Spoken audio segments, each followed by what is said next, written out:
ప్రభువైన యేసుక్రీస్తు వారి అతి శ్రేష్టమైన అత్యున్నతమైన మహిమగల నామంలో అందరికీ ప్రైజ్ ది లార్డ్. ఈరోజు దేవుని వాక్యము, నీవు యెహోవా యందు ఆనందించెదవు, దేశం యొక్క ఉన్నత స్థలముల మీద నేను నిన్నెక్కించెదను. యెషయా గ్రంథము 58వ అధ్యాయము 14వ వచనం.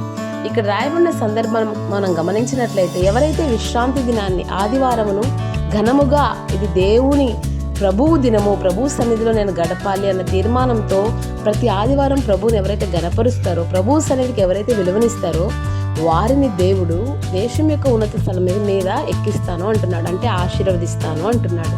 అవునండి, నన్ను గణపరచు వారిని నేను గణపరుస్తాను అంటాడు ప్రభు. ఎవరైతే ప్రతి ఆదివారము ప్రభు సన్నిధికి మానక దేవుని సన్నిధిలో ఒక నిశ్చయముతో, తీర్మానముతో ప్రభు సన్నిధిలో గడుపుతారో, ప్రభు సన్నిధికి విలువిస్తారో, వ్యక్తిగతంగా ప్రార్థనా జీవితాన్ని విలువిస్తారో వారిని దేవుడు ఆశీర్వదిస్తాడు. అట్టి కృప అందరికీ దేవుడు దయచేయను గాక.